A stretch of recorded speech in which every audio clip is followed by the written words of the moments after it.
Joining us now with reaction to that, let's welcome Senate Judiciary Committee Ranking Member Senator Chuck Grassley. Senator, good to be with you. Thank you so much for joining us tonight. Let's go ahead and start with some of the comments that we've heard from the president dating back to Thursday night, to that speech that he gave, that political speech, where he's categorizing half of the country, possibly more, as MAGA Republicans. Now he's calling them Trumpies. It's very divisive ahead of the midterms. Some are saying that he's doing this and the Democrats do this to rally the base and that it will be a good strategy for them. Others say all he's doing is rallying the other side. Well, I think that he's trying to rally his base behind him, and obviously it is emboldening Republicans to show up. But I think the main thing is this president's been very inconsistent since Thursday night. MAGA Republicans, and then the next day he wasn't condemning all Republicans, but he didn't make that clear in his speech. And then yesterday on Monday, he goes right back to the same diatribe that he had. So he ought to be consistent, and the consistency really ought to come from his inaugural address when he said that he was being inaugurated to be a unifier of our country, and he seems to be dividing the country. I think you're right. And you bring up a really interesting nuance, and I noticed it myself as well. Thursday night, he's on script, right? Then you're referring to a question that Peter Doocy asked him where he started to walk back his comments. That was off the cuff. Then there was a tweet where we can assume it was probably scripted, and he gets back on message. It seems like there is some division within the administration and who is in charge here, per se, with respect to the messaging. And a lot of people are wondering, you know, if that's part of the problem, that Joe Biden really hasn't been leading his administration since Inauguration Day. Well, I think when you talk about who's making these decisions, I think there's only one person, and that's Susan Rice, that's running the White House and indirectly running the country. Got it. I want to switch gears for a moment while I have you, because we all know the phrase, it's the economy, stupid. Obviously, this is an issue facing Americans as we put the summer behind us. The expectation is that there will be more headwinds to come. People have suffered a lot as a result of high gas prices, even high on a relative basis. But now Bank of America saying that there could be recession shock as the Fed is doubling down on the inflation fight. Obviously, inflation has been an issue.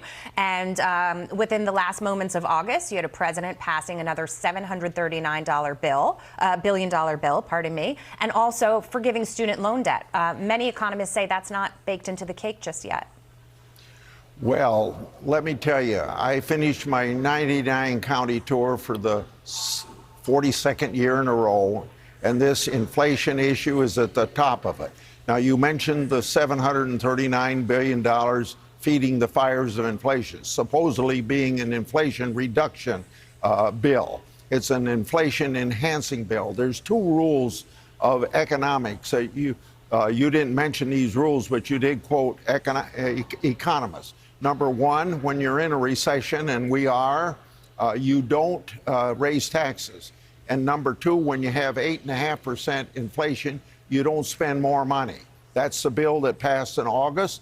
And then another $560 billion that comes from the student debt forgiveness. So everything that's going on here is they want the Fed to get inflation down, but on the other hand, the administration is making the Fed's job harder and harder and harder. I think you're right, and the expectation is that these rates will have to go much higher from here. Jerome Powell was pretty clear about that when he was in Jackson Hole, and the market took that as a signal. That's why we've seen so much selling. Senator, if I could just ask you to stay with us for a moment, because I want to get to this. The White House declining to comment on emails that appear to show direct coordination between high-ranking administration officials and Facebook employees as part of an alleged effort to censor speech about topics including the COVID-19 pandemic. Edward Lawrence is at the White House with more for us.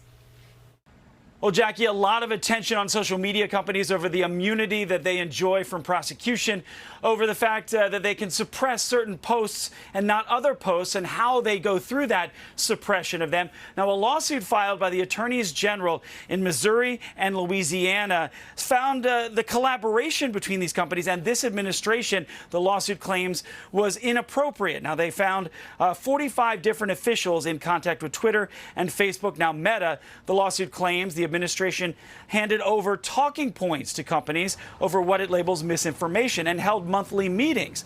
Now, publicly, listen to my exchange with this White House press secretary over all of this. Listen. I don't have anything to share with you on that. I'm not going to comment on that right this time. Because the attorney generals from Missouri and Louisiana said there's a vast censorship enterprise across a multitude of federal agencies. Yeah, I'm just not going to comment at this time. An administration official reached out to me about this story today, saying the president believes in freedom of speech, but also believes it's important for all media platforms, including social media, to represent factual scientific information.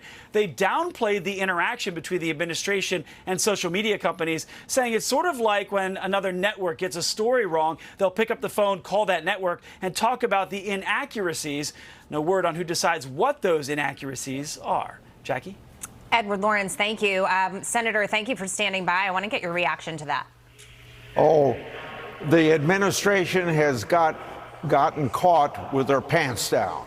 It's pretty darn simple that the government can't violate freedom of speech, First Amendment, but they can go to these platforms and say, will you do this for us?